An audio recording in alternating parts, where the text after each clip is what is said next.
जय हिंद guys, my name is Priyal. Welcome you all to SLV banking guru. As आप देख सकते हैं टाइटल में लिखा मिला है आपको कि मैम 45 डेज में एक रोड मैप आने वाला है। ठीक है, तो अभी रोड मैप किस पे बेस्ड रहेगा, तो सारी चीजें बहुत ही अच्छे तरीके से हम बताने वाले हैं। उससे पहले चैनल सब्सक्राइब कर लो। अगर इन्फॉर्मेशन आपको अच्छी लगेगी और इन्फॉर्मेटिव लगेगी, आने वाले एग्जाम्स के लिए काफी फ्रूटफुल होगी, तो प्लीज लाइक भी करेगा और अपने मित्रगणों के साथ शेयर भी करेगा। ऑल राइट गाइज, चलिए स्टार्ट करते हैं आज का सेशन। बहुत ही वंडरफुल सेशन होने वाला है। जितने भी बच्चे बिगिनर्स हैं उनके लिए, प्लस जो बच्चे थोड़ा सा भी कंफ्यूज्ड हैं उनके लिए, प्लस जिनको अपनी प्रिपरेशन 45 दिनों में कंप्लीट चाहिए उनके लिए। All right, so my name is Priyal. मैं आपकी रीजनिंग मेंटोर हूँ। कहाँ पे? बैंकिंग गुरु में। ठीक है जी। एसएलवी बैंकिंग गुरु आपके लिए लेके आया है 45 डेज का रोड मैप। अब ये बहुत ही ज्यादा इंपॉर्टेंट है आपके लिए, क्योंकि क्या क्या मिलने वाला है इस रोड मैप पे, सारी चीजें समझते हैं एक एक करके। ऑल राइट, सो देखिए यहाँ पे आपको कुछ लिस्ट दी गई है। इन लिस्ट को आपको पहले समझना है, फिर उसके आगे बढ़ना है। ठीक है जी। तो देखिए यहाँ पे आपको सबसे पहले, अगर आरआरबी की प्रिपरेशन कर रहे हो तो सबसे पहले मोस्ट फॉर्मल चीज जो आपको पता होनी चाहिए वो होता है किसी भी एग्जामिनेशन का सिलेबस क्या है। ठीक है, सबसे पहले हम आपको इसमें डिस्कस करेंगे आरआरबी, पीओ और क्लर्क का क्या क्या सिलेबस है, कितना क्या वेटेज है, सारी चीजें। ठीक है जी। और उसकी प्लानिंग भी करेंगे कि उस सिलेबस को कैसे हम कवर करेंगे, इतने सारे टॉपिक को। ठीक है जी। Okay ma'am. उसके बाद आपको लास्ट 3 ईयर के कट ऑफ देखे जाएंगे। उन कट ऑफ के हिसाब से मैं आपको बताऊंगी कि आपका कट ऑफ आने वाले समय में क्या हो सकता है, और आपको मिनिमम स्कोरिंग इतनी तो रखनी है, तभी कट ऑफ क्लियर होगा। ठीक है जी। लास्ट 5 ईयर के नंबर ऑफ वैकेंसी दिखाई देंगी कि भाई नौकरियां थी कितनी जिनमें हम अप्लाई करने जा रहे हैं। ठीक है, ऐसा तो नहीं कि नौकरियां कम है और हम अप्लाई करने जा रहे हैं। तो भाई डोंट वरी, नौकरियां भले कम है, तुम्हारे लिए तो एक चाहिए ना। ठीक है जी। तो आप सभी के लिए एक जो नौकरी आपको चाहिए है उसकी तैयारी हम कराएंगे बिल्कुल। ठीक है, तो आपको एक बार आइडिया होना चाहिए कि वैकेंसी कितनी आती है, सारी चीजें 5 सालों में कितनी क्या वैकेंसी आई, हर एक चीज क्लियर है। एक्सपेक्टेड कट ऑफ क्लियर है कि एक्सपेक्टेड कट ऑफ क्या होगा आने वाले 2024 का, वो भी हम डिस्कस करेंगे। Last 5 year analysis based on difficulty level. अब ये क्या होता है भाई? अब ये ऐसी बात होती है कि जब तुमने 5 सालों में पेपर देखे होंगे तो उन पेपरों का भी एक लेवल होगा कि कभी मॉडरेट रहेगा, कभी डिफिकल्ट होगा, और इस प्रकार से चीजें रहेंगी। ठीक है, तो वो आपको दिखाया जाएगा कि यार 2024 से पहले 23, 22 और 21 और इस तरीके से जो 5 साल का डेटा है उसमें डिफिकल्ट कब आया है पेपर और कब इजी आया है, कब मॉडरेट आया है। ठीक है जी। उसके बाद लेके आएंगे हम आपके लिए कुछ टिप एंड ट्रिक्स, वो थोड़ा सा ध्यान रखिएगा। ठीक है जी। और प्लानिंग और स्ट्रेटेजी दिखाएंगे भाई कि आपको ये सारी चीजें कैसे प्लानिंग करके और स्ट्रेटेजी के साथ करनी है। ठीक है, उसके बाद मैं आपको प्रोवाइड करूंगी 45 दिन की टू डू लिस्ट। अब टू डू लिस्ट क्या होती है भाई? एक 45 दिन का शेड्यूल हम कराएंगे आपके लिए, जो मैं कराऊंगी आपके लिए, और एक चीज है जो तुम्हें घर पे बैठ के खुद करनी है 45 दिन। ठीक है, तो इसको बोलते हैं टू डू लिस्ट। क्लियर है जी? यस। चलिए, सबसे पहले चीज आती है कि हमें पता होना चाहिए कि यार पेपर आने वाला कैसा है, कितना समय मिलने वाला है, कितने क्वेश्चन आने वाले हैं, किस लेवल पे होने वाला है, क्या कैसा क्यों। तो देखो भाई, सबसे पहली चीज IBPS RRB PO officer scale 1 का पेपर है, 2024 में आएगा, जिसमें आपको सबसे पहले प्रीलिम्स देना पड़ता है। बिगिनर्स के लिए जानकारी है, पहले प्रीलिम्स देते हैं, फिर उसके बाद मेंस देते हैं, उसके बाद ही तुम्हारा सिलेक्शन होता है। तो प्रीलिम्स में क्या आने वाला है? तो प्रीलिम्स में बधाइयां कि 2 सब्जेक्ट आने वाले हैं। कौन सी? रीजनिंग और न्यूमेरिकल एबिलिटी। अब न्यूमेरिकल एबिलिटी क्या होता है? जिसको आप मैथ्स बोलते हो, क्वांट बोलते हो, क्वांटिटेटिव एप्टीट्यूड, वही होता है। दोनों के आपको 40-40 क्वेश्चन नजर आएंगे। कुल मिला के 80 क्वेश्चन है, जिन 80 क्वेश्चनों के मार्क्स भी डिस्ट्रीब्यूटेड है कि एक क्वेश्चन का 1 मार्क। ठीक है, समझ में आया? लेकिन यहाँ पे कठिनाइयां कहाँ देखी जाएंगी? लेवल ऑफ क्वेश्चन बहुत ईजी, बट कठिनाइयां देखी जाएंगी इस टाइम ड्यूरेशन पे। 45 सेकंड समझते हो? 45 मिनट, 45 मिनट समझते हो? पौन घंटा। ठीक है, तो आपके पौने घंटे में आपको ये 80 के 80 क्वेश्चन निपटाने। मैम इसको मतलब क्या हुआ? इसका मतलब ये हुआ कि 80 क्वेश्चनों के लिए आपको 45 मिनट मिलने वाले। मतलब अगर 5 मिनट तुमने यहां वहां भी कर दिया तो एक क्वेश्चन के लिए गिरी गिरी हालत में 30 मिनट नहीं 30 सेकेंड्स मिलेंगे। ठीक है जी। एक क्वेश्चन के लिए आपको कितना मिलेगा? 30 सेकेंड नजर आएंगे। ठीक है, ये चीज ध्यान रखिएगा। ऑल राइट, चलिए ये तो होगी प्री की बात। अब आओ मेंस पे। जब आप ऑफिसर या पीओ का पेपर दोगे तो उसमें मेंस का सिलेबस आपको पहले प्रिपेयर करते रहना है, क्योंकि जब आप प्री देते हो तो प्री और मेंस में बहुत ही कम ड्यूरेशन का स्पान बचता है। अगर प्री क्लियर हो गया, हा हा हु हो गया कि बस मैम हमारा तो निकल गया, बट हाँ अभी मेन पिक्चर तो बाकी है, मेंस निकालना बाकी है। तो मेंस के लिए तैयारी करने का समय बहुत कम बचता है, तो हमारा मेन स्ट्रैटेजी मेनली ये रहेगी कि हम आपकी प्री प्लस मेंस दोनों चीजों की प्रिपरेशन संग संग में कराएंगे। ठीक है जी, चलिए तो सबसे पहले मेंस का सिलेबस समझ लो कि रीजनिंग का पेपर होगा, जनरल अवेयरनेस का होगा, न्यूमेरिकल एबिलिटी होगा। अब आपका इंग्लिश है या हिंदी है इस पे डिपेंड करेगा, आप जो भी रीजनल लैंग्वेज के हिसाब से ले रहे हैं। ठीक है, जैसे आपका पेपर आरआरबी का है, ठीक है, तो आपको ग्रामीण बैंक के लिए दोनों में से कोई भी एक आप ले सकते हैं। ठीक है जी, नेक्स्ट आपका कंप्यूटर नॉलेज होना है, ठीक है, उसका भी एक पेपर होगा। तो कुल मिला के 40 डिवीजन है, और कुल मिला के आपके कितने सामने क्वेश्चन नजर आएंगे, 200 करीबन।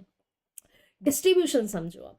अब जो आपके 40 क्वेश्चन रहेंगे उसमें 50 मार्क्स का पूछा जाएगा। ठीक है, 40 क्वेश्चन 50 मार्क्स का वेटेज रखेंगे।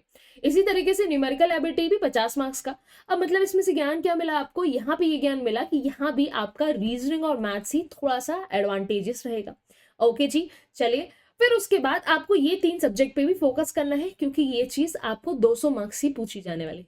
ठीक है, अब बहुत सारे बच्चे सबसे पहले सोचते हैं मैम पीओ की जगह क्यों ना हम पहले क्लर्क कर ले, है ना, हम क्लर्क लेवल का पेपर बता दीजिए, पीओ हम देखते हैं। तो भाई देखो, जब प्रिपरेशन चलती है ना, जब प्रिपरेशन करना चालू करते हो, तो पीओ और मेंस पे भेदभाव नहीं करना। ठीक है, पीओ और क्लर्क में भेदभाव नहीं करना। ठीक है, सभी लोगों को क्या करना है, सभी लोगों को पढ़ाई करनी है। अगर क्लर्क निकल सकता है तो पीओ भी निकल सकता है। इट्स ऑल डिपेंड कि थोड़ा और अपने आप को पुश करना है और स्ट्रेटेजी सही रखनी है। सब लोगों का तो निकला है, आपका भी निकलेगा। ठीक है जी, सभी लोग टारगेट करोगे तो सारे एग्जामिनेशन को टारगेट करके रखना है, क्योंकि समय बहुत कम है, हमें सारा ही कुछ देखना है। क्लियर, चलिए सर नेक्स्ट आता है, आपको दूसरे भी एग्जामिनेशन नजर आएंगे यहाँ पे। जैसे एक होता है स्केल 2 का जनरल बैंकिंग ऑफिसर, तो इसका भी आपको सिलेबस दिख रहा है। ठीक है, तो ये मेंस का सिलेबस है, प्री का सेम होता है। ठीक है, नेक्स्ट होता है आपका स्पेशलिस्ट कैडर, ठीक है, जिसमें आपका स्केल 2 का रहता है। इसमें भी आपको यहाँ पे पूरी चीजें दी गई। ठीक है, तो जिनको सिलेबस देखना हो सारी चीजें देख लो, स्क्रीनशॉट ले लो। क्लियर, नेक्स्ट आता है तुम्हारा फेवरेट या फिर सबका फेवरेट, देखिए ये होता है आपका आरआरबी क्लर्क प्रीलिम्स। ठीक है, तो सबसे पहले आरआरबी क्लर्क प्रीलिम्स के बारे में डिस्कस करते हैं। तो आरआरबी का सबसे पहले रीजनिंग और मैथ्स, मतलब आपका न्यूमेरिकल एबिलिटी और रीजनिंग इसमें ही पूछा जाता है। अब मीडियम इसमें 2 प्रोवाइड होते हैं, इंग्लिश और हिंदी दोनों। आप कन्वर्ट कर सकते हो, हिंदी में क्वेश्चन चाहिए कि इंग्लिश में क्वेश्चन चाहिए। क्वेश्चन कितने पूछे जाते हैं, same 40 overall 80 question. Minimum marks कितने रहते हैं भाई, लेकिन यहाँ भी सेम कहानी कि 45 मिनट में, मतलब मान के चलो एक क्वेश्चन के लिए कितना मिल रहा है, गिरी सी हालत में आपको मिलेगा 30 सेकेंड। ठीक है जी, तो अपने आप को मेनली यहाँ पे क्वेश्चन सॉल्व करना टारगेट नहीं है हमारा, क्वेश्चन सॉल्व करना टारगेट नहीं है। क्वेश्चन अगर एक बार समझ जाते हो तो है सॉल्व करने लायक है क्वेश्चंस, लेकिन मेन टारगेट आपको यहाँ क्या रखना है कि समय पे क्वेश्चन सॉल्व करना ही मेन टारगेट आपको रखना है। ठीक है जी, समय की यहाँ पे बहुत ज्यादा कीमत है, ध्यान रखिएगा। ठीक है जी, चलिए नेक्स्ट फॉर्मेट में आते हैं। अब प्री तुम्हारा क्लियर हो गया, अब आएगा मेंस। मेंस आएगा तब तुम्हें आएंगे ये 5 सब्जेक्ट। तो इन 5 सब्जेक्ट की तैयारी हम कराएंगे एसएलवी में। सारे टीचर्स का ही 45 दिन का आपका कोर्स रहेगा। ठीक है, 45 दिन में देखिएगा क्या धमाल होने वाला है। ठीक है, चलिए तो यहाँ पे भी आपका मार्क्स डिस्ट्रीब्यूशन इसी प्रकार से, और इसी प्रकार से आपका इसका भी क्वेश्चन और मार्क्स डिस्ट्रीब्यूशन क्लियर है। अब नेक्स्ट चीज आती है, नेक्स्ट आता है बहुत ही इंपॉर्टेंट क्राइटेरिया या फिर बहुत ही इंपॉर्टेंट बातचीत। क्या बातचीत कि मैम एक बात बताओ कि सिलेबस क्या है, और सिलेबस पता है अगर आपको तो ये बताओ सिलेबस में इस पर्टिकुलर टॉपिक से कितने क्वेश्चन पूछे जाते हैं। बहुत ही कॉमन चीज, हाँ जी यही पूछना चाह रहे हो ना, मन की भावनाएं तुम्हारी यही है, तो सुनो यहाँ पे सबसे पहले तुम्हें टॉपिक वाइज वेटेज पता होना चाहिए। अब ये क्या होता है, जिनको नहीं पता है मैं बताना चाहूंगी। टॉपिक वाइज वेटेज क्या होता है, जैसे तुम्हें पता है हर एक सब्जेक्ट में बहुत सारे सिलेबस में बहुत सारे क्वेश्चंस आते हैं। आई एम वेरी सॉरी, जैसे तुम्हें पता है हर एक सब्जेक्ट में आप देखते हो कि रीजनिंग है सपोज, तो रीजनिंग में बहुत सारे भिन्न भिन्न प्रकार के टॉपिक है, लेकिन वो भिन्न भिन्न प्रकार के टॉपिक में से भी कुछ टॉपिक्स ऐसे हैं जिनमें मैक्सिमम नंबर ऑफ क्वेश्चंस पूछे जाते हैं। अब मैक्सिमम नंबर ऑफ क्वेश्चन पूछे जाते हैं तो मैक्सिमम मार्क्स भी उसी में से पूछे जाएंगे। ऑलराइट, चलिए तो आपको यहाँ पे ध्यान रखना है कि क्या क्या वेटेज रहा है अभी तक का। ठीक है जी, तो जैसे आप पीओ की बात करते हैं, पहले पीओ की बात करेंगे फिर भाई क्लर्क की बात करेंगे। ठीक है, तो पीओ में देखिए पजल सिटिंग अरेंजमेंट से आने वाले 5 सालों में, पिछले 5 सालों में 6 सालों में कितने क्वेश्चन पूछे गए हैं या फिर कितने मार्क्स का क्वेश्चन पूछे गए हैं। आपके मार्क्स डिस्ट्रीब्यूशन 20 से 25 मार्क्स रहे। तो मतलब अभी भी तुम्हें मेन जानकारी ध्यान देने हैं क्या कि पजल और सिटिंग अरेंजमेंट भयंकर ज्यादा इंपॉर्टेंट है। क्लियर है, नेक्स्ट आता है आपका direction and distance. Direction distance से आपसे कितने आपके मार्क्स है, 2 से 4 मार्क्स। इस तरीके से आपकी पूरी डिस्ट्रीब्यूशन क्लियर है। उसके पहले आपका अल्फाबेट्स टेस्ट है। अब अल्फाबेट टेस्ट लास्ट ईयर तो नहीं पूछा गया है, लेकिन हाँ उससे पहले पूछा गया था, उससे पहले नहीं पूछा था, देन पूछा ही गया था। तो ध्यान रखिएगा, एक बार करना तो अनिवार्य, ठीक है, कहो पूछ ले। नेक्स्ट आता है कोडिंग डिकोडिंग। कोडिंग डिकोडिंग का आपका मार्क्स डिस्ट्रीब्यूशन 0 से 5 मार्क्स का है, तो बेहतरीन रहने हैं, सबको करना है। नेक्स्ट होता है इनइक्वालिटी। इनइक्वालिटी का 3 से 5 मार्क्स का वेटेज है। पेयरिंग लास्ट ईयर नहीं पूछा, लेकिन उससे पहले पूछा गया था, इस हिसाब से हर अल्टरनेट साल पूछा जाता है, तो पॉसिबिलिटी है इस साल भी पूछा जा सकता है। ऑर्डर एंड रैंकिंग का 0 से 3 मार्क्स के क्वेश्चंस पूछे गए थे, पिछले सालों में नहीं पूछे गए हैं, बट हाँ लास्ट ईयर पूछा है तो अब पूछा जा सकता है, ठीक है। ब्लड रिलेशन 0 से 3 मार्क्स। अल्फा न्यूमेरिकल सीरीज 4 से 5 मार्क्स। देखो इसका वेटेज बढ़ता जा रहा है, ध्यान रखिएगा। पिछले साल थोड़ा सा कम हो गया था, लेकिन उससे पहले भी अच्छा खासा था, तो ध्यान रखिएगा इस साल भी हो सकता है, ठीक है। अल्फा न्यूमेरिकल सीरीज 5 मार्क्स अनिवार्य, ठीक है। मिसलेनियस में 2 से 5 मार्क्स। सभी लोगों को ये चीज जानकारी प्राप्त हो गई है, तो थैंक यू बोलिएगा लाइक के थ्रू, ठीक है। नेक्स्ट चीज, नेक्स्ट इंपॉर्टेंट चीज, अब मैम ये बताओ, प्रीलिम्स तो हमने निकाल लिया, प्रीलिम्स तो हमने पीओ का निकाल लिया, अब बताओ मेंस में कितना क्या पूछा जाता है। तो फिर वही बातचीत, प्रीलिम्स में और मेंस में सबसे इंपॉर्टेंट टॉपिक है पजल। रीजनिंग किसी भी बैंकिंग एग्जाम में सबसे इंपॉर्टेंट टॉपिक कौन रखता है, रीजनिंग में पजल रखता है, ठीक है। जैसे इसमें last year number of questions कितने पूछे गए थे, 20, तो 20 मार्क्स के थे। इस प्रकार से 15 15 15, मतलब ये तो भाई बनी हुई बात है कि इसका सबसे ज्यादा बोलबाला रहेगा, ठीक है जी। उसके बाद सिटिंग अरेंजमेंट, सिटिंग अरेंजमेंट में भी इस प्रकार से आपका पूछा गया है, ठीक है। लास्ट ईयर आपको सिटिंग अरेंजमेंट का क्वेश्चन नहीं दिया गया था, लेकिन हाँ जी पजल में कहीं ना कहीं आपके सिटिंग अरेंजमेंट की कवरेज हो जाती है, तो इस चीज को ध्यान रखिएगा। तो आपको कहीं ना कहीं इस चीज को भी उतनी इंपॉर्टेंट देनी। उसके बाद आता है हमारा फेवरेट और सबसे डरावना टॉपिक, जो होता है सिलोगिज्म। बच्चे बहुत डरते हैं कि यार मैम ना हो पाएगा, पॉसिबिलिटी में रो देते हैं, ठीक है। तो उसकी ध्यान हम रखेंगे, बिल्कुल ध्यान रखेंगे, ठीक है। तो सिलोगिज्म 3 मार्क्स का, 5 मार्क्स का, 3 मार्क्स का, इस तरीके से पूछा है, तो इस बार डेफिनेटली 3 मार्क्स का तो आएगा ही, तो 3 से 5 मार्क्स की रेंज में सिलोगिज्म इस बार भी रहेगा। Next logical reasoning 3 to 4 marks, clear. Coding decoding last year से नहीं पूछा जा रहा है, लेकिन पॉसिबिलिटी है कि पूछा जा सकता है। अब ये मेंस का पेपर है, तो इसलिए कोडिंग डिकोडिंग नहीं पूछ रहे हैं, ठीक है। अब हो सकता है पूछ ले, बाकी सब में पूछा जाता है क्योंकि, ठीक है। Direction 3 marks. Data sufficiency not, तो भाई पॉसिबल है, लेकिन आप पढ़ोगे तो ये है कि मैथ्स में भी कवरेज हो जाएगा उसका, ठीक है। उसके बाद इनइक्वालिटी 2 मार्क्स का पूछा जा रहा है। ब्लड रिलेशन लास्ट ईयर नहीं पूछा, लेकिन अब पूछा जा सकता है, ठीक है। अब आपने देखा लेटर बेस्ड क्वेश्चन जो रहते हैं कि यार इसमें कुछ वर्ड्स बना लो या कुछ भी ऐसे वाले क्वेश्चन रहते हैं, उससे क्वेश्चन लास्ट तो नहीं पूछा रहा, लेकिन उससे पहले पूछे गए, ठीक है। इसी तरीके से ऑर्डर रैंकिंग का नहीं था। अब देखो ये सारी चीजों में क्या आपने क्या समझा, अगर ऑर्डर रैंकिंग का क्वेश्चन नहीं है तो वो क्वेश्चन डेफिनेटली पजल में थोड़ा सा एक क्वेश्चन बढ़ा दिया जाएगा। तो ये इन लोगों का नाप तोल चलता है कि अगर सिटिंग अरेंजमेंट का नहीं पूछा है तो पजल में बढ़ा दो, ऑर्डर रैंकिंग का नहीं पूछा है तो पजल में बढ़ा दो, सारी चीजें पजल से बढ़ा देते हैं, ठीक है। उसके बाद मिसलेनियस और मशीन इनपुट, ये इंपॉर्टेंट है बहुत ज्यादा, और सारे एग्जामिनेशन की बहुत इंपॉर्टेंट है, क्लियर। चलिए मैम नेक्स्ट आता है तुम्हारा फिर से वही टॉपिक, क्या भाई मैम, क्लर्क प्रीलिम्स में कितने मार्क्स का पूछा गया है समझो। सिटिंग अरेंजमेंट और आपका पजल 15 से 20 मार्क्स, इस तरीके से डिस्ट्रीब्यूशन देखिए, कॉन्स्टेंट डिस्ट्रीब्यूशन है, क्लियर है, मतलब मैम भयंकर तैयारी करनी है इसकी, ठीक है। नेक्स्ट आता है सिलोगिज्म 2 से 5 मार्क्स, 4 से 5 marks, alright. Inequality, coding decoding, ठीक है। डायरेक्शन सेंस, देखिए ध्यान रखिएगा, डायरेक्शन सेंस भी इंपॉर्टेंट है, सिलोगिज्म भी इंपॉर्टेंट है, क्लियर है, ध्यान रखिएगा। नेक्स्ट वर्ड फॉर्मेशन आता है कभी नहीं आता है, पेयर फॉर्मेशन आता है कभी नहीं आता है, लेकिन एक बार सभी को करना है, ठीक है। ऑर्डर रैंकिंग आता है कभी नहीं आता है। ब्लड रिलेशन डेफिनेटली आएगा। Numerical series, alpha numerical series definitely आएगा। अल्फा न्यूमेरिकल और अल्फाबेट सीरीज ये भी आएगा, दोनों में डिफरेंस होता है, सभी को पता है।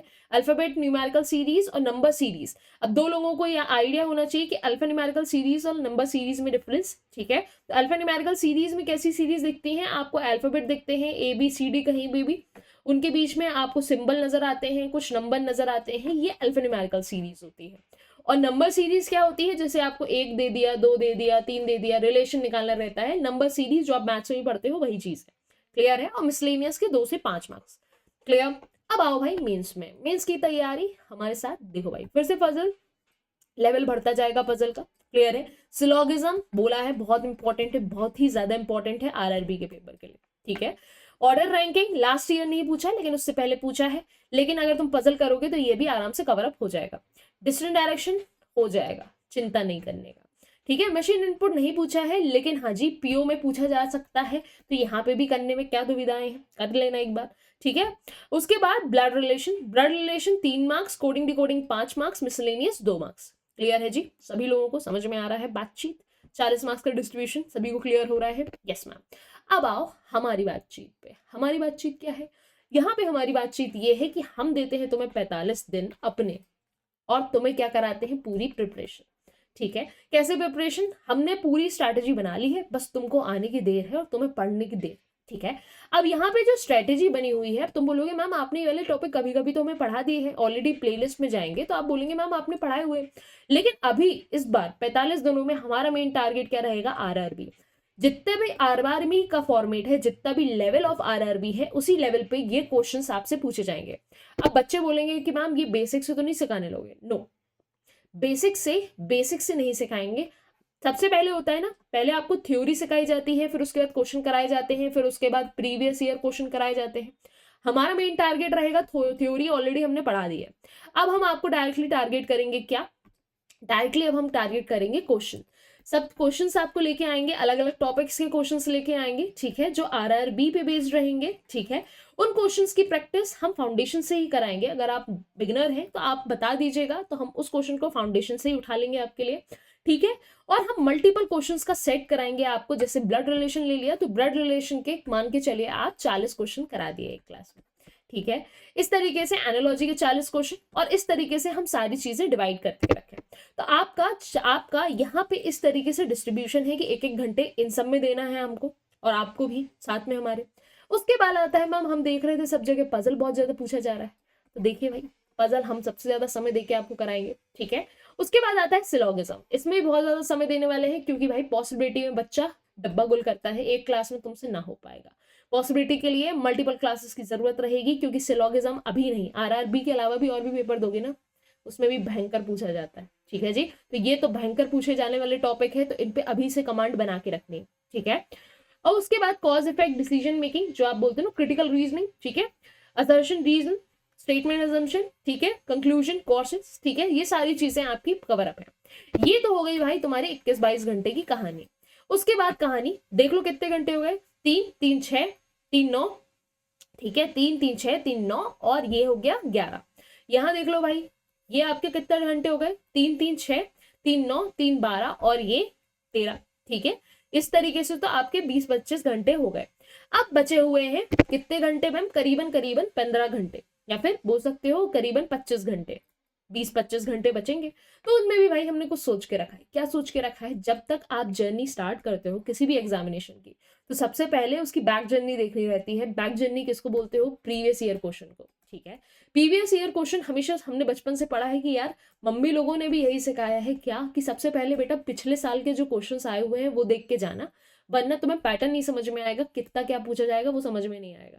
तो ये बात आज भी लागू होती है, जब तक आप प्रीवियस ईयर क्वेश्चन की प्रैक्टिस नहीं करते हो, कि लास्ट के 5 सालों के जो भी पेपर आए हैं प्योर क्लर्क में, इनकी प्रैक्टिस नहीं करते हो। और इनका हम शॉर्टकट भी सिखाएंगे कि सारे क्वेश्चन को कम से कम समय में 30 सेकेंड में कैसे ब्रेक किया जाता है, ठीक है।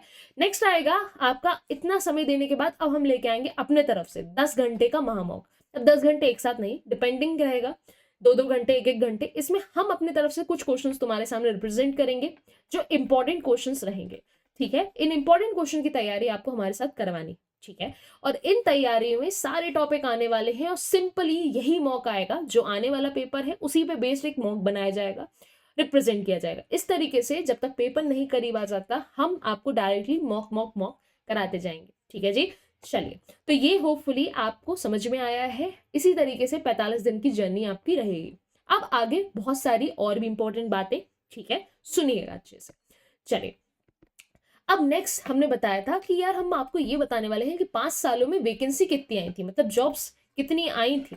तो देखो, ये डेटा है आपका 23 से लेके 18 तक, ठीक है। इस 23 से 18 तक के डेटा में आपने आरआरबी पीओ में डेटा है कि करीबन 2,500, और 21 में क्या हो गया था, थोड़ा सा बोनस मिल गया था कि भाई 5,000 के करीबन इस तरीके से वैकेंसी आई थी, ठीक है। इस तरीके से क्लर्क में भी देख लीजिए वैकेंसी 5,000 के अराउंड चल रही है, ठीक है।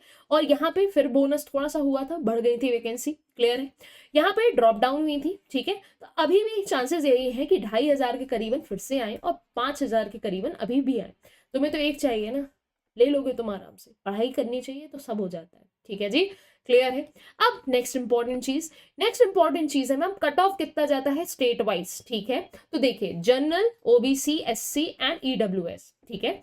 यहाँ पे अलग अलग प्रीलिम्स का, आरआरबी पीओ प्रीलिम्स का कट ऑफ है 2023 का, समझदारी से समझिएगा, ठीक है। जैसे आप हैं, आप आंध्र प्रदेश से बिलोंग करते हैं, तो आप इस तरीके से आपके कट ऑफ दिए गए, ठीक है।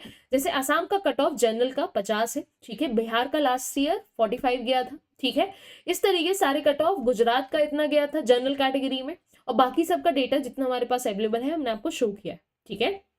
जैसे मध्य प्रदेश का देखिए, मध्य प्रदेश का भी डेटा आपको नजर आ रहा है। तो ये सारे अपने अकॉर्डिंग देख लीजिएगा क्या कट ऑफ कैसा क्या जा रहा है, क्लियर है। Yes ma'am. नेक्स्ट इंपॉर्टेंट चीज आती है मैम कि हमारा 2022 में कट ऑफ क्या था इसी सेम एग्जामिनेशन का, आरआरबी पीओ प्रीलिम्स का। तो 2022 का भी डेटा ले सकते हो कि इसी तरीके से रेंज पे मूव कर रहा है। हरियाणा का 61 का समथिंग गया था कट ऑफ, क्लियर है। तो इस तरीके से आपको थोड़ा अंदाज मिलता है। अब इस बार पूछोगे मैम इस बार कट ऑफ क्या जा सकता है, वो उसके लिए लास्ट तक थोड़ा रुकना पड़ेगा। एक स्लाइड खोली रखी है, खाली रखी है, ठीक है। तो उसमें बताएंगे कि अभी तुम्हें टारगेट क्या करना है, ठीक है। नेक्स्ट इंपॉर्टेंट, ये आपके कुछ और स्टेट्स हैं जहां का कट ऑफ दिया गया है। अब नेक्स्ट इंपॉर्टेंट चीज, ठीक है, प्रीलिम्स का भी कट ऑफ डिस्कस किया गया है। ये सारी चीजें आप लोग देख सकते हैं, ठीक है जी, क्लियर है। आप जिस स्टेट से बिलोंग करते हैं एक बार प्लीज इस पे गौर फरमाइएगा, ठीक है। नेक्स्ट इंपॉर्टेंट, क्लर्क पे आओ, आरआरबी क्लर्क पे आओ 2023 के कट ऑफ पे। तो देखिए ये आपका कट ऑफ है जनरल कैटेगरी का, ओबीसी एसटी और इन सब का, ये वाला, क्लियर है। सभी लोग फोकस करिएगा। कट ऑफ मैक्सिमम कितना गया है, करीबन आपका 74 समथिंग गया है, ठीक है। तो आपको अपने आप को टारगेट कितना करना है वो भी हम बता देंगे, ठीक है। कि अभी आपको कितना टारगेट करना है, चलो बता ही देते हैं, छोड़ो तुम भी क्या याद रखोगे, बता ही देते हैं, ठीक है। चलो, तो जैसे आप आरआरबी क्लर्क के लिए प्रिपेयर कर रहे हो तो आपको क्या ध्यान रखना है कि मैम मैक्सिमम कट ऑफ 34 गया था, तो आपसे इससे पांच नंबर इधर उधर चलना है। जैसे आप 74 गया था ना, तो आपको टारगेट क्या करना है 77 और 73 72 इस तरीके से। आप बोलोगे मैम इसी के बीच में आ रहा है क्या आंसर, इसी के बीच में मतलब हमारा कट ऑफ आ रहा है क्या, तो यार ये हम प्रिडिक्ट नहीं कर सकते, बट हाँ हम उनमें से हैं जो तुम्हें ये बता सकते हैं। जब तुम मॉक अटेंड करोगे या फिर जब तुम अपने तरफ से क्वेश्चंस प्रैक्टिस करोगे, तुम्हें अपने आप पे ये चीज ध्यान रखनी है कि द गिवन टाइम में अगर आप क्वेश्चन अटेम्प्ट करोगे तो आपके करीबन इतने क्वेश्चन सही होने चाहिए। क्यों सही होने चाहिए, क्योंकि अभी सही नहीं बनेंगे इन 45 दिनों में इतने क्वेश्चन, तो आने वाले पेपर में भी नहीं बनेंगे। तो अभी ये कट ऑफ हम आपको इसलिए दे रहे हैं कि जब भी आप एग्जामिनेशन मॉक अटेंड करिए, पेपर से पहले जब भी आप अटेंड करिए या फिर पेपर से पहले आप जितनी प्रैक्टिस करें उसमें मिनिमम अपने आप को पुश करते जाना है जब तक इतनी स्कोरिंग नहीं आ जा रही, क्लियर है। इसी प्रकार से नेक्स्ट पीओ की भी देख लीजिए। पीओ में भी रेंज आपकी जैसे देखिए यहां से वैरी करते हुए 60 तक भी गई है, ठीक है। तो 55 60 इस तरीके से, तो इसका भी हम यही कहना चाहेंगे 55 से लेके 60 तक का अपने आप को पुश करना है कि जब तक 55 से 60 को क्रॉस नहीं कर जा रहे हो, टारगेट करना है 55-60 तो क्रॉस करना ही करना है, क्लियर है। जब तुम इतना क्रॉस कर पा रहे हो तभी पॉसिबिलिटी है कि एग्जामिनेशन क्रॉस कर पाओगे, ठीक है। 55-60 से नीचे अगर आ नहीं रहा है पेपर से पहले तो मेहनत दिन से रात करना चालू कर देना, दिन भर करना चालू कर देना, क्योंकि यार ये चीज लाना बहुत इंपॉर्टेंट है। हम बिल्कुल भी आपको कहीं भी हवा में नहीं रखना चाह रहे हैं। अगर जब तक आपने ये चीज प्रैक्टिस करते करते नहीं अचीव कर ली आने वाले पेपर से पहले, तब तक कट ऑफ क्लियर होना और एग्जामिनेशन निकलने में बहुत ज्यादा दूरी रहेगी आपकी, ठीक है। तो आप लोगों को ये चीज टारगेट करनी है कि पीओ में 55 से 60 मार्क्स रोज रोज प्रैक्टिस करके लाने ही है। जिस दिन लाने बैठते हो ना सब आ जाता है ना। मेहनत तुम्हारी है, तुम्हें पता है, क्लियर है। नेक्स्ट इसका भी तुम्हें बता दिया है कि तुम्हें 74 से 77 तक कट ऑफ क्लियर करना ही है, ठीक है। खुद ही इतनी प्रैक्टिस लेके आना अपने अंदर, क्लियर। चलो अब नेक्स्ट इंपॉर्टेंट चीजें और लेके आते हैं। बता दिया है हमने आपको कट ऑफ पीओ के लिए, बता दिया है आरआरबी पीओ में कितना बता दिया है 55 से समथिंग बताया है 60, क्लियर। और आरआरबी क्लर्क के लिए कितना बनाया है, करीबन 77, 73 to 77। इतना रोज आपको प्रैक्टिस अपने आप को पुश करना है, इतना पुश करना है कि ये प्रैक्टिस हो जाए। अब बहुत सारे बोलेंगे मैम कैसे पुश किया जाता है, तो यार देखो, जो हम पढ़ाएंगे वो पढ़ना है, उसके बाद खुद जिस भी टॉपिक में तुम्हारे सबसे कम मार्क्स आ रहे हैं उस टॉपिक के बंडल ऑफ क्वेश्चंस उठा के 50-60 क्वेश्चन निपटा दो, निपटा दो, जागे रहो, निपटाओ, ठीक है। जैसे ही निपटाओगे तो अपने आप कमांड आएगी, लेकिन हाँ उसकी ट्रिक देख के निपटाना, क्योंकि लेंदी नहीं निपटाना है, तुम्हें उसको थोड़ा इजी बना के निपटाना है। समझ में आया? सीधी बात, क्लियर? समझ में आया? हो जाएगा, करने पे हो जाता है, ठीक है। नेक्स्ट इंपॉर्टेंट चीज, क्या लेवल आया था, ये भी मैंने आपको बताया था। देखो लेवल क्या आया था, 2023 का पेपर जो आया था पीओ में, आपको easy to moderate and difficult तीनों लेवल नजर आए थे, लेकिन क्लर्क में आपको इजी ही लेवल नजर आया। क्लियर है? उससे पहले आप 22 के डेटा देखे तो मॉडरेट डिफिकल्ट की रेंज में गया है, उसके बाद आपका इसका आरआरबी का क्लर्क का क्या गया है, इजी मॉडरेट गया है, ठीक है। इस तरीके से सारी चीजें नजर आएंगी आपको, ठीक है। तो अभी भी चांसेस है कि इसी को टारगेट करेंगे वो, लेकिन अभी आपको टारगेट करना है क्या, easy and moderate level. Clear है? क्योंकि कभी भी इजी लेवल को टारगेट नहीं किया जाता, हमेशा मॉडरेट को ही टारगेट करिएगा और उसके हिसाब से ही करना है, ठीक है। जैसे इसमें भी आप हमेशा मॉडरेट ही टारगेट करेंगे, और डिफिकल्ट टारगेट तो हम बोलेंगे कि भाई करना चाहिए, बट स्टिल आप अगर मॉडरेट भी टारगेट कर रहे हो तो यस, प्रिपरेशन के साथ। और जो मैंने आपको कट ऑफ की कहानी बताई कि भाई इतना इतना मॉक में लेके आना ही आना है, या फिर खुद ही टाइमर मॉक नहीं खरीद पा रहे हो तो खुद ही टाइमिंग बनाओ, कहीं भी मॉक अवेलेबल मिलते हैं, हमारे यहाँ भी मॉक अवेलेबल मिलेंगे आपको एसएलवी पे। टाइमर के साथ सारी चीजें करनी है आपको, ठीक है। कुछ भी डिफिकल्टी है हम बैठे सामने, प्रकट है, क्लियर। चल नेक्स्ट इंपॉर्टेंट चीज, कुछ इंपॉर्टेंट टिप्स हैं आपके लिए, ठीक है। टिप्स सबसे पहले इंपॉर्टेंट क्या होती है, कभी भी आपने बचपन से एग्जामिनेशन दिए हैं तो आपको बहुत सारी चीजें आइडिया होना चाहिए, क्या कि मैम एग्जामिनेशन में तभी टॉप किया जा सकता है या फिर तभी उसमें हाईएस्ट स्कोरिंग या फिर अच्छी 90% से ऊपर पाए जाते हैं, जब हमें पहले तो पता होना चाहिए कि हमने सिलेबस पूरा बना लिया है कि नहीं। जब सिलेबस बना लेते हैं तो बहुत सारी चीजें ऐसी होती हैं कि हमें सिलेबस याद है कि नहीं वो भी याद होना चाहिए। तो do it multiple time practice. इसलिए क्या होता है, सिलेबस पढ़ो लेकिन उसकी प्रैक्टिस करना क्यों जरूरी है, क्योंकि वो सिलेबस याद रहे, जो क्वेश्चन है उसके पैटर्न सॉल्व करना याद रहे, ठीक है। तो वो याददाश्त बढ़ाने के लिए आपको मल्टीपल टाइम उसको पढ़ना पड़ता है। नेक्स्ट इंपॉर्टेंट चीज, मॉक टेस्ट देना इंपॉर्टेंट है। क्योंकि मॉक टेस्ट क्यों इंपॉर्टेंट होता है, क्योंकि भाई यहाँ पे ना क्वेश्चन सॉल्व करना मेन क्राइटेरिया नहीं कि क्वेश्चन सॉल्व कर दिया जय Shri Ram, no. Main title है यहाँ पे क्वेश्चन टाइमली सॉल्व करना is the most important thing. Clear है जी, कि आप टाइम पे क्वेश्चन निपटा पा रहे हो, क्वेश्चन सॉल्व कर पा रहे हो। अगर टाइम छूट गया तो यार तुम भले 5 क्वेश्चन कर लो, समय नहीं है ना, वहां तो जाके बंद हो जाएगा ना, पेपर ही बंद हो जाएगा कि अब नहीं दे सकते, बस हो गया 45 मिनट खत्म, गो। वो तो बोलेगा ना, आप प्रो भी नहीं सकते वहां पे। तो बस यहाँ पे मॉक देना इसलिए इंपॉर्टेंट है क्योंकि मैम टाइम के साथ वो क्वेश्चन निपटाना ही मेन हमारा उद्देश्य होगा, ठीक है। तो स्ट्रैटेजी इसी तरीके से प्लानिंग होती है। सबसे पहले पूरा सिलेबस देखा जाता है, सिलेबस जैसे ही देखा है तो सिलेबस से बने हुए क्वेश्चन बहुत सारे प्रैक्टिस करने हैं। जैसे ही क्वेश्चन में कमांड हुई उस क्वेश्चन को टाइम के साथ टाइमर लगा के सॉल्व करना है। टाइमर जैसे ही लगाने के सॉल्व किया उसके बाद सेक्शनल मॉक भी देने हैं एंड टॉपिक वाइज मॉक्स भी देने हैं। जैसे सेक्शनल मॉक्स देखो, जब आप मॉक लेते हो तो सारी चीजें मिलती है। सेक्शनल मॉक क्या रहता है भाई, जैसे रीजनिंग बस का मॉक दे दिया, मैथ्स बस का दे दिया, इंग्लिश का बस दे दिया, ये सेक्शनल मॉक्स होते हैं। टॉपिक वाइज मॉक्स क्या होते हैं, जैसे आपने आज सोचा कि यार पजल से बहुत ज्यादा क्वेश्चन पूछे जा रहे हैं, क्यों ना पजल के बहुत सारे मॉक दे जाए, तो इसको बोलते हैं टॉपिक वाइज मॉक्स। इससे क्या होता है, अब ये टॉपिक वाइज मॉक्स कहाँ हेल्प करते हैं आपके, आपने अभी वेटेज देखा था, पजल का बहुत ज्यादा वेटेज आ रहा था, तो जब आप सेक्शनल टॉपिक वाइज मॉक लगाते हो ना तो इस वेटेज को आप और बढ़ा सकते हो, मतलब आप अपनी जिसमें मैक्सिमम क्वेश्चन पूछे जा रहे हैं उसका लेवल बढ़ा सकते हो। क्लियर है? आप अपने उसमें कमांड ज्यादा पा सकते हो। इसमें तो आपको सबको एक एक प्रकार के ही क्वेश्चंस मिलेंगे, लेकिन इसमें क्या होगा, आपको ये टारगेट हो जाएगा, ये स्मार्ट स्टडीज होती है कि भाई टॉपिक वाइज में देखा कि भाई पजल आ रहा है, इस पजल के ही हमने करीबन बहुत सारे क्वेश्चंस लगा लिए, तो जो मैक्सिमम स्कोरिंग हमारी जिससे आने वाली थी वो मैक्सिमम स्कोरिंग अटेन करने में हम सफल हो गए, और वहीं से कट ऑफ की आपको पता चल जाएगा कट ऑफ कैसे क्लियर होगा, ठीक है। Next important thing, daily practice of the speed maths. अब देखिए ये स्पीड मैथ्स हमारे में भी है, और आप इसको देखिएगा, स्पीड मैथ्स में 2 चीजें आती हैं, एक आपका क्वांट का भी स्पीड मैथ्स होता है, इसको हम स्पीड बूस्टर बोलेंगे।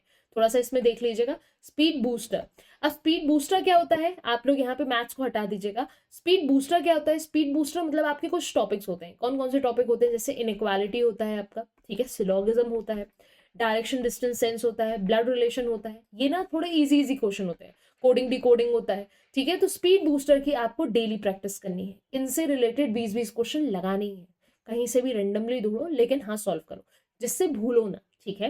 Next, day to day planning करनी है, वो हम आपको टू डी लिस्ट देंगे अभी, ठीक है। और अचीव करना है 90% टारगेट। टू डू लिस्ट जो हम आपको देने वाले हैं उसको घर में बैठ के उसका 90% तो भाई करना ही करना है, 100% हो जाता है तो वाह वाह क्या बात है, ठीक है, क्लियर करना है। ऑलराइट, नेक्स्ट इंपॉर्टेंट थिंग, कुछ चीजें हैं जो आप देख सकते हो अगर 2024 में आपको और भी चीजें देखनी है और भी एग्जामिनेशन करने हैं, क्लियर है, क्या चीजें हैं वो, pin it on a study desk, जो भी चीज आपको इंपॉर्टेंट लगती है उसको स्टडी डेस्क पे पिन अप कर लो, ठीक है। जैसे शेड्यूल लिख दिया, डेली शेड्यूल, भैया आज हमने इतना करना है। डेली डेस्क पे क्यों बोल रहे हैं मैम, दीवार दीवार पे क्यों नहीं करना है, क्योंकि देखो डेस्क पे हम भी बैठे हैं, हम भी अपना सारी चीजें ना डेस्क पे लिख देते हैं। क्यों ऐसा लिखते हैं, क्योंकि देखो डेस्क पे जब लिखते हो ना तो हमेशा क्या होता है, नजरें वहां पड़ती हैं और हमारे ना हमें थोड़ी हलाली आती है वहां वॉल तक जाके देखने में, वहां पे जाके क्रॉस व्रॉस करने में, हाँ जी हो गया, टू डू हो गया यहाँ पे। लेकिन डेस्क इतनी इंपॉर्टेंट चीज होती है कि यहीं पे कोई चीज लिखी है, यहीं चिपका दी है स्टिकी नोट से कि भाई इतना करना है, बस हो गया टिक मारा, जो हो गया टिक मारा, जो हो गया टिक मारा, अलाली भी नहीं आएगी कन्विन करने में। लेकिन हाँ जी, जब पढ़ाई करते हो थोड़ी देर वॉक किया करो, एक से घूम फिर के आ गए, है ना, थोड़ा सा अपने आप को एनर्जेटिक रखना है, क्लियर है। तो जो भी चीज इंपॉर्टेंट लगती है, जो भी शेड्यूल इस दिन का बनाया है कि इतनी क्लासेस अटेंड करनी है, इतना हमें प्रैक्टिस करनी है, जो मॉक में गलत हुआ है उसकी प्रैक्टिस करनी है और हमें स्पीड टारगेट करते जाना है, ठीक है। तो आपको उसको पिन अप करना है कि भाई आज इतना करना है, टिक, डन। और जो भी हो रहा है उसको क्लिक कर देना है उस बॉक्स को, ठीक है। और एक डेडलाइन बनानी है। डेडलाइन क्या होती है, डेडलाइन होती है कि एक टाइम ड्यूरेशन बनाना है कि यार 1 घंटे में ये निपटाना ही निपटाना है, क्योंकि बहुत सारी अलाली आपको आती है, नॉर्मल केस अलाली आती है, अलाली के अलावा जीवन में कुछ नहीं आता है, ठीक है। तो अलाली का मेन सोल्यूशन यही है कि उसको भगाना है, तो हर चीज का टाइम बना लो, एक टाइम टेबल बना लो भाई, इतने बजे से इतने बजे ये करना है, खाना खाने के लिए इतना समय देना है, ज्यादा इठला विठला के खाना नहीं देना है, खाना है ना, मतलब बैठे हैं टीवी देख रहे हैं, नेटफ्लिक्स चल रहा है, नो, नॉट अलाउड, क्लियर, कुछ भी नहीं चलेगा, पढ़ाई चलेगी, पढ़ाई, ऑलराइट। चले, नेक्स्ट इंपॉर्टेंट चीज, अटेम्प्ट मॉक करना है डेली बेस पे, और जैसे ही आप करेंगे तो रिवीजन लेना है पूरे दिन का, कि यार आज हमने पूरे दिन में रात में सोते टाइम एक रिवीजन लेना है कि आज हमने दिन में क्या किया। अब देखो तुम्हारे पास बहुत अच्छा जरिया है आजकल रिवीजन करने का, जैसे तुम लोग हमारे वीडियो लेक्चर्स देखते हैं, ठीक है, आप लोग वीडियो लेक्चर्स देखते हो, तो रिवीजन करने का बेस्ट तरीका 2x की स्पीड में लगाओ, फटाफट सुन लो, रिकॉल हो जाएगा।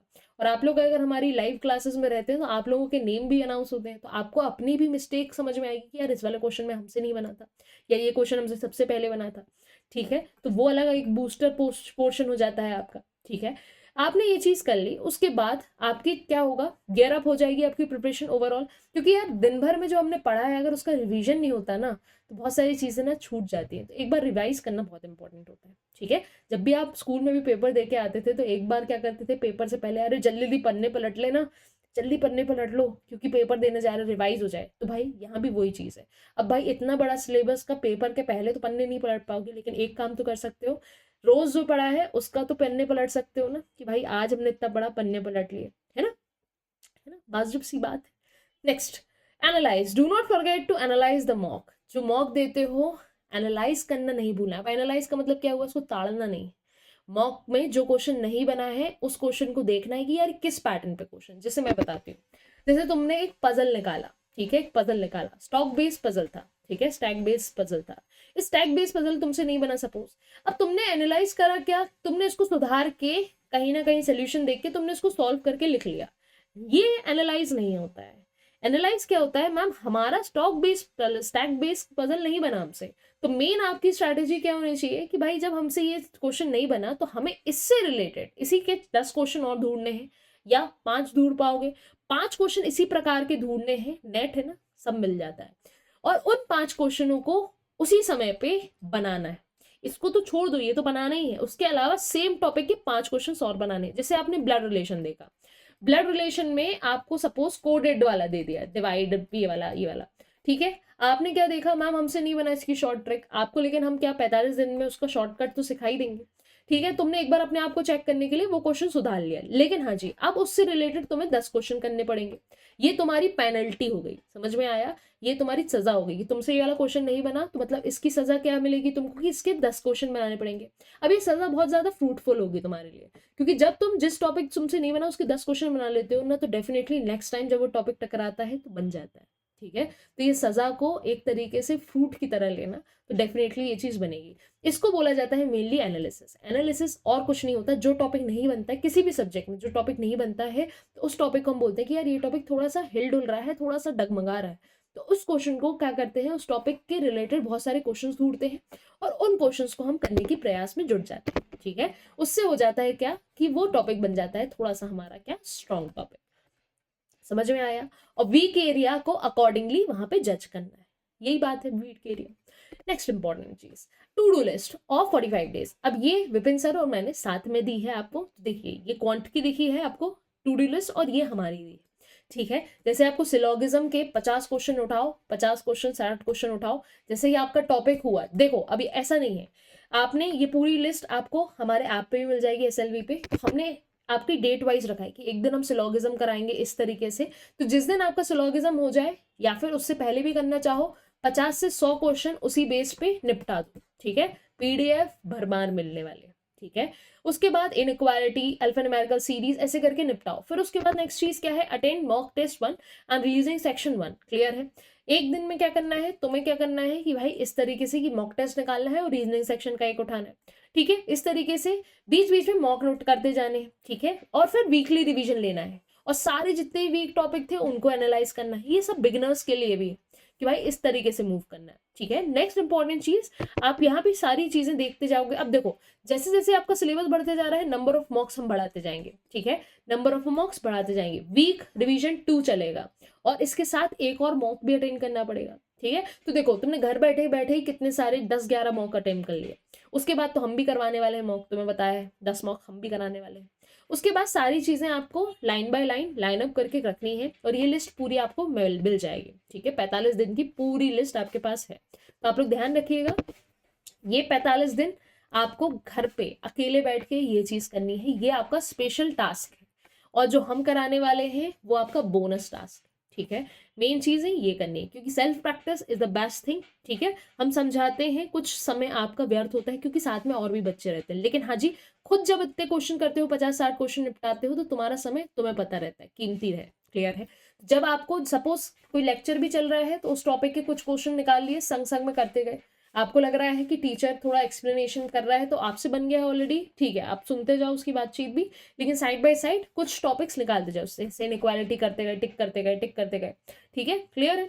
चलो, ये सारा आपका 45 दिन का शेड्यूल है, तो ये सब आपको एसएलवी पे मिल जाएगा। क्लियर? चलो, अब नेक्स्ट इंपॉर्टेंट चीज, एसएलवी है कहाँ? सबसे पहले आपको सर्च करना पड़ेगा study lover wheel official app. कहाँ पे? मोबाइल पे या फिर लैपटॉप पे। ठीक है, इसमें क्या क्या चीजें हैं? इसमें बहुत सारी चीजें हैं, रिकॉर्डेड सेशन है, पेड कोर्सेज भी है, पेड टेस्ट भी है, डिफेंस के लिए भी अगर प्रिपेयर कर रहे हो तो ठीक है, अभी बैंकिंग का सेक्टर खुला है आपके लिए। ठीक है, पीडीएफ मिलने वाले हैं हर एक एग्जामिनेशन के और हर एक टॉपिक के। एसएससी की भी तैयारी कर रहे हो तो वो सब भी है, सारे यूपीएससी का भी कंटेंट है, तो आपके पास फुल ऑन तैयारी का पूरा मटेरियल है। ठीक है, समझ में आया? नेक्स्ट इंपॉर्टेंट चीज, स्टडी लवर्स वीर आप सभी को पता है, तो जिनको नहीं पता है तो उनके साथ शेयर भी कर सकते हो, क्योंकि 45 दिन में कुछ सहपाठियों को भी लेके आओगे तो बहुत अच्छा रहेगा। ठीक है, अगर आपको हमारा सेशन बहुत ही ज्यादा फ्रूटफुल लगा हो या फिर कुछ भी ऐसा लगा हो, कुछ भी ऐसा डाउट है जो आपको ऐसा लगा कि यार मैम ने आज क्लियर कर दिया, या फिर जो भी हमने आज देखा कुछ तो इससे हमें मदद मिल जाएगी, तो प्लीज शेयर करिएगा इस सेशन को। ठीक है, हमारा मेन प्रयास यही है कि अगर आप हैं पढ़ रहे हैं तो अच्छे से पढ़ें। ठीक है, हम अंधेरे में नहीं रखना चाहते, हम पढ़ाते हैं ना तो हम यही सोचते हैं कि यार जो सच्चाई है उस सच्चाई पे बैठ के पढ़ाई करो। ठीक है, नहीं तो 1 साल गुजर जाता है, पता ही नहीं चलता गलती कहाँ करी और पेपर क्यों नहीं निकला, है ना? तो हम हर चीज़ आपको बताएंगे कि कहाँ से कैसे करना है। ठीक है जी, चलिए, होपफुली ये चीज़ बहुत अच्छी है आपके लिए। और अगर आपको कोई भी दिक्कत आती है तो ये कुछ स्टेप्स हैं आपको डाउनलोड करने के एसएलवी ऐप के लिए। सबसे पहले ऐप स्टोर पे जाइएगा, एसएलवी स्टडी लवर व्हील डालिएगा, ये इस प्रकार का लोगो आपको नजर आएगा, डाउनलोड करिएगा। फिर आपको रजिस्टर करना है, पैसे नहीं लगने वाले। ठीक है, इसमें आपको अपना नंबर आएगा, ओटीपी आएगा, एक ओटीपी डालिएगा और ऐप खुल जाएगा आपके सामने। ठीक है। और इसमें आपको ये सारी चीज़ें मिल जाएंगी जो हम आपको बता रहे हैं, ठीक है। क्या क्या मिलता है, फ्री लाइव क्लासेस मिलते हैं पीडीएफ के, जो हम आपको पढ़ाते हैं यूट्यूब पे, उसका पीडीएफ भी मिलेगा। डेली फ्री क्विजेस मिलेंगे 20 क्वेश्चन, ठीक है, जिसमें आपका इंग्लिश, मैथ्स, रीजनिंग सब आने वाला है, और कंप्यूटर और general awareness, clear. Weekly full length mock मिलने वाले हैं, तो जिसकी तुम्हें इंतजार था वो हम यहाँ पे प्रोवाइड करने वाले हैं। प्री मेंस दोनों पे ही रहेंगे। फ्री डाउट सॉल्विंग सेशन रहेगा हम लोगों के थ्रू, हम सारे टीचर्स एक दिन सेशन रखेंगे, उसमें आप जितने भी डाउट आ रहे हैं, मैम ये वाला टॉपिक क्या हो रहा है, कुछ ऐसी दिक्कतें आती हैं, अब अभी तो नहीं बोल सकते, दिक्कतें तो बहुत सारी आती हैं, एक दो सेशन पड़े हुए हैं, देख लेना, ठीक है। अब नेक्स्ट, फ्री मेंटरशिप प्रोग्राम भी मिलेगा आपको, अलग अलग फैकल्टी के थ्रू अलग अलग प्रोग्राम भी है, कि भाई तुम्हें अगर हम एक दिन लाइव हो जाएंगे, तुम्हें गूगल मीट का वो दे देंगे, तुम उसमें आ जाना, तुम्हें जो भी दिक्कत आ रही हो बता देना, क्लियर है। चलिए, सो यही था आज का सेशन। अगर आप डेफिनेटली फ्रूटफुल तो है यार, ठीक है। तो आप लोग सभी लोग ध्यान दीजिएगा, 45 दिन बहुत इंपॉर्टेंट होने वाले हैं। हाँ हु करके नहीं पढ़ाते, जो सच्चाई है उससे पढ़ाते हैं। तो देखिए, 45 दिन का सब कुछ बता दिया है। अगर यार मेहनत करोगे ना, तो ये 45 दिन अगर इज्जत के साथ मेहनत करोगे ना, बहुत ज़्यादा कीमती रहेंगे आने वाले समय के लिए, ठीक है। तो इन 45 दिन में अगर चीज़ें लाइव मिल रही हैं और फ्री मिल रही हैं, तो फ्री का ज्ञान छोड़ मत देना, बहुत इंपॉर्टेंट है। बहुत ज़्यादा सोच विचार करने के बाद ये 45 दिन आपके डिज़ाइन करें। तो 45 दिन का रोड मैप रीजनिंग का अगर अच्छा लगा हो तो प्लीज़ लाइक करिएगा और शेयर करिएगा दोस्तों के साथ। और जिस दिन से आपकी क्लास चालू होने वाली है, मोस्ट प्रॉब्ली कल या आज से ही चालू होगी जब आपको ये वीडियो मिलेगा हमारा, ठीक है। तो आपको ये 45 दिन डट के रहना है। 2-4 दिन में ही आपको अपने ऊपर फर्क समझ में आ जाएगा, मार्क करिएगा हमारी बातचीत, ठीक है जी। चलिए, जय हिंद guys, take care of yourself, my name is Priyal, thank you so much for attending. धन्यवाद जी, थैंक यू, जय हिंद।